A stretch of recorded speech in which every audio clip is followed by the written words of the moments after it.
साथिया तूने धोखा दिया। अब तबीयत ठीक है तुम्हारी? मैं ठीक हूँ, आप मेरी फिक्र ना करें। अगर ठीक नहीं है तो मैं डॉक्टर को कॉल करूँ? ठीक हूँ मैं। देखो फलक, तुम्हें इस बात का अंदाजा तो था ना कि मम्मा का क्या रिएक्शन आया। तो हमारी शादी से खुश तो नहीं है। हमारे निकाह को इतनी जल्दी कबूल नहीं करेंगे। अंदाजा तो था, मगर यही नहीं पता था कि इतना सख्त रवैया होगा उनका। ठीक है, डांटती, गुस्सा करती, नाराज हो जाती, मैं सब सह लेती, मगर यूं घर से निकालने की धमकी। हमने निकाह किया है हमजा, कोई गुनाह नहीं किया है। फलक, आई एम रियली सॉरी मम्मा के रवैये के लिए। उनका लहजा बहुत सख्त, उनको ऐसा नहीं बोलना चाहिए था। लेकिन देखो, फैक्ट तो ये है कि तुम्हें कुछ अर्से तक उनकी बातें बर्दाश्त करनी पड़ेंगी, उनके सख्त रवैये को इग्नोर करना पड़ेगा। और मुझे पूरा यकीन है कि तुमने जिस तरह मेरी जिंदगी में अपनी जगह बनाई है, तुम उसी तरह बच्चे और मम्मा की जिंदगी में भी अपनी जगह बना लो। हाँ, लेकिन मैं डर गई हूँ हमजा। उनका ऐसा रवैया देख के खौफज़दा हो गई हूँ मैं। मुझे तो ये सब कुछ बहुत मुश्किल लग रहा है, कैसे करूँगी मैं? वक्त के साथ साथ सब कुछ ठीक हो जाए। अभी वो हम पे गुस्सा है, इसलिए इस तरह बिहेव कर रही। तुम देखना, कुछ दिन बाद बिल्कुल ठीक हो जाए। अल्लाह करे ऐसा ही हो। तो सब कुछ इतना जल्दी में हुआ कि कमरा डेकोरेट करने का ख्याल ही नहीं आया। कैसी बातें कर रहे हैं आप मेरी जिंदगी में शामिल हो गए, बाकी हर चीज बेमानी है। मैं आपकी जिंदगी का हिस्सा बन गई हूँ, यही काफी है। Thank you. अस्सलाम वालेकुम, गुड मॉर्निंग। रुको,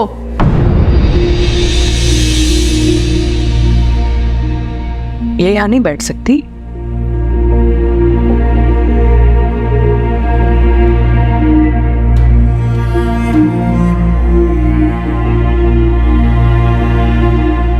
इसका खाना इसके कमरे में भेजो। फिर क्या कह रही है? अब इन बातों का कोई फायदा नहीं है। फलक बीवी है मेरी, इस घर का हिस्सा है, और ये हमारे साथ यहीं पे बैठेगी। तुम्हारी बीवी शायद है, लेकिन इस खानदान और इस घर का हिस्सा नहीं है।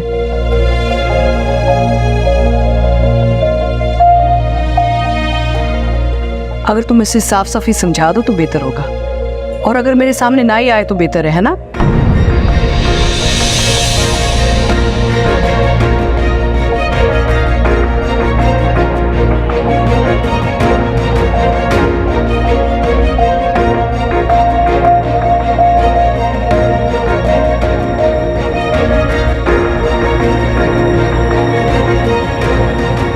क्या सोच रहा है? पागल हो रहा है?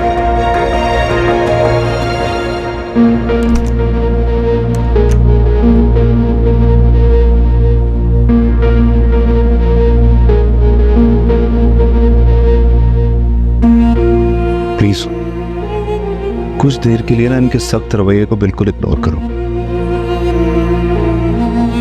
समझती हूँ हम सब, लेकिन मैं भी इंसान हूँ, हर्ट होती हूँ मैं उनके इस रवैये से। कसूर क्या है मेरा? और उन्हें जाकर समझाएं, हमने निकाह किया है, कोई गुनाह नहीं किया है।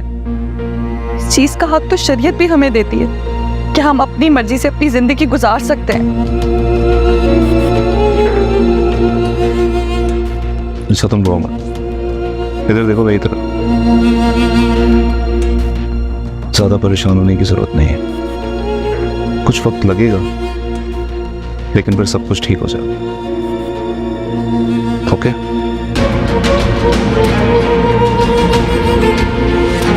फलक, चलो आओ, तुमने सुबह से कुछ नहीं खाया।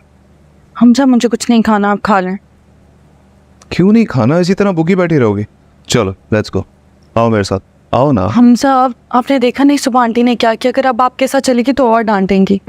शादी के बाद पहला नाश्ता था हमारा, कितनी बातें सुनाई उन्होंने। चुप भी कर लेती, मेरी खुशी का नास ही अपने बेटे की खुशी का ख्याल कर लेती। मैं तुमसे पहले भी कहा ना, कुछ वक्त लगेगा, फिर सब ठीक हो जाए।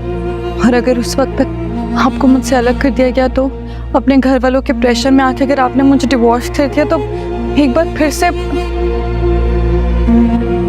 कैसी बातें कर रही हो तुम? ऐसा सोच ही क्यों रही हो? ये सोच तुम्हारे दिमाग में आती क्यों है? निकाल दो ऐसी सोचों को। पता है हमजा, मैं जिंदगी के बहुत मुश्किल मरहले से गुजर रही थी जब आप मेरी जिंदगी में आए, और आपके इसी हौसले की वजह से मैं संभल सकी हूँ। अल्लाह ना करे आप कभी मुझसे दूर हो, मगर इन सब के प्रेशर में अगर आपने मुझे छोड़ दिया तो मैं कहाँ जाऊंगी, क्या करूंगी, कहाँ रहूंगी? हेलो नवीन बेटा, आप अपने रूम में जाओ। आप हमजा मामू की ब्राइड है ना? बिल्कुल। नवीन बेटा, शाबाश, अपने रूम में जाए आप।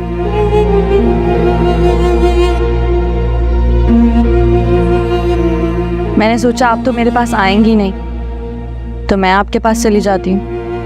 आखिर किसी को तो ये फासले ख़त्म करने ही है ना, तो मैंने सोचा कि 2 कदम मैं ही बढ़ा लेती हूँ। पता है, कुछ अर्सा पहले मेरी आलिया से बात हुई थी, उसने बहुत कुछ बताया था तुम्हारे बारे में। पहले तो मुझे सुन के बहुत हैरानी हुई, यकीन नहीं आया था, लेकिन मैं इतना जानती हूँ कि आलिया झूठ नहीं बोल सकती। उसने मुझे बताया था कि तुमने कैसे कबीर को अपने जाल में फंसाया था और कैसे उसको शीशे में उतार लिया था, और किस तरह उसकी फैमिली के साथ तुमने मुश्किलें पैदा करने की कोशिश की थी और कितने मसले पैदा किए थे उनके लिए। वो तो कबीर समझदार था जो तुम्हारी बातों में नहीं आया। अब तुम यहाँ भी वही कुछ करोगी? आखिर इंसान अपनी फितरत से बाज तो नहीं आता। अभी मैं आपकी बहुत रिस्पेक्ट करती हूँ, अगर आप मुझे डिसरिस्पेक्ट करेंगी तो मुझसे भी इज्जत की तवक्को मत रखिएगा। और शायद आलिया भाभी ने आपको और भी बहुत कुछ नहीं बताया जो मैं कर सकती हूँ। देखो फलक, मैं तुम्हें वार्न कर रही हूँ। हमजा से निकाह करके तुम इस घर में तो आ गई हो, लेकिन तुम्हारी यहाँ कोई जान कामयाब नहीं होगी।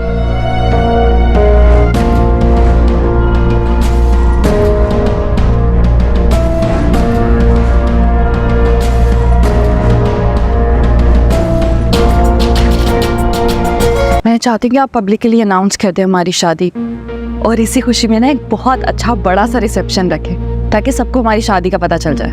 वलीमा तो मैं करूँगा, लेकिन अभी नहीं, अभी बहुत काम है, वक्त नहीं है मेरे पास। इस बारे में मैं बाद में सोचूंगा। मुझे बताना तो पड़ेगा ही ना। मैं जानती हूँ जिन हालात में हमारी शादी हुई, हम किसी को बता नहीं सके, किसी को इनवाइट नहीं कर सके, तो अच्छा मौका है ना, सबको बताएंगे, सबको इनवाइट करेंगे। और आपको पता है हमारी शादी पर ना मैं शहर का सबसे अच्छा और बड़ा फोटोग्राफर बुलाऊंगी जो हमारी बहुत अच्छी अच्छी पिक्चर्स बनाएगा, ताकि मैं कबीर और नवाल आपी को दिखा सकूं कि हम दोनों कितने खुश हैं। मैंने तुमसे कितनी दफ़ा कहा कि इन दोनों का नाम मेरे सामने मत लिया करो। अच्छा, हम सॉरी, आइंदा नहीं करूँगी ऐसा, मगर फिर भी मैं चाहती हूँ कि उन दोनों को एहसास हो कि उनका कितना बड़ा नुकसान हुआ है। और स्पेशली नवाल, अब उनको भी तो अंदाज़ा होना चाहिए कि आपकी शक्ल में गवाया क्या है उन्होंने। प्लीज़ प्लीज़ हमजा, इनकार मत कीजिएगा, मेरी बात मान लें प्लीज़। वैसे भी हमारी शादी वाले दिन नवाल भी ने कहा था कि मैं कभी खुश नहीं रहूँगी।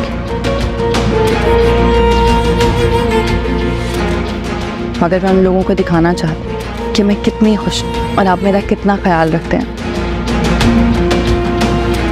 ठीक है, अगर तुम्हारी यही ख्वाहिश है तो मैं मना नहीं करता। आप भी हद करते हैं हमजा, जैसे शादी ना हमने कोई बहुत बड़ा गुनाह कर दिया। आंटी तो ऐसी ही बातें करी थी, और आपको तो उनसे कुछ कहना चाहिए था, आपने हाँ में हाँ मिला दी। तुम्हें क्या लगता है मैंने कुछ नहीं कहा होगा उन्हें?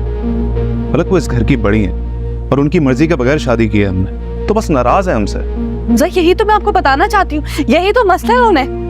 वो तो पहले ही शादी से राजी नहीं थे, बल्कि वो तो चाहती है किसी तरह ये शादी खत्म हो जाए और वो आपकी शादी नवाल आपी से करवा दे। मैंने आपसे कोई फरमाइश नहीं की, बस इतना ही चाहती हूँ ना कि पब्लिकली हमारी शादी को अनाउंस कर दिया। मैं अपना हक मांग रही हूँ, क्या गलत कह रही हूँ? मामा नहीं मान रही ना। मैं घर में दावत रख लूं, कोई तमाशा लग जाए, फिर मेहमानों के सामने कोई बात हो गई ना, सबकी बेइज्जती होगी। इस मामले को ठंडा होने दो मामा, हमें कबूल कर लें, फिर कर लेंगे कोई प्लान। तब तक इस प्लान को ना पोस्टपोन ही रखो। हाँ, तो क्या आपकी नजर में मेरी कोई वैल्यू नहीं है? अगर आंटी चाहेंगी कि आप मुझे छोड़ दे तो आप तलाक दे देंगे मुझे? कैसी बातें कर रही हो तुम? ऐसा कुछ नहीं होगा। मैं आपको बता नहीं सकती कि पहले भी मैंने क्या अजाब जिंदगी गुजारी है। कबीर ने क्या कुछ नहीं किया था मेरे साथ। कभी खुशी नहीं मिली मुझे उस घर में, कभी खुश नहीं थी मैं। और आज जब मैं खुश हूँ, मैं दुनिया को दिखाना चाहती हूँ, तो इसमें क्या एतराज है? उस घर में पहले आलिया भाभी हर बात उनकी मर्जी से की जाती थी, मेरी बात की कोई अहमियत ही नहीं थी। यही सब तो झेला है मैंने। हमेशा मुझे जलील किया जाता है, और अब यहाँ पर आंटी बात बात पर मुझे जलील करती है। मतलब मेरी बात की कोई अहमियत नहीं। ठीक है, वो चाहती है ना कि आप कैंसिल कर दें रिसेप्शन, तो आप कर दें। उनकी खुशी में मेरी खुशी है।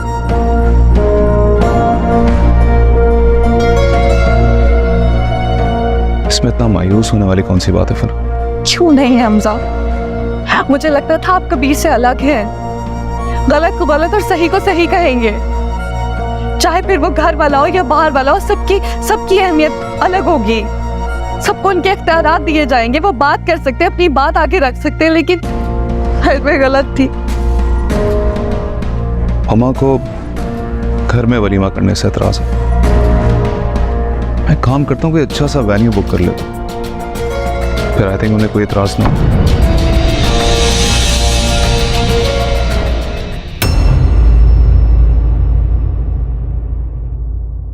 ओ साथिया तूने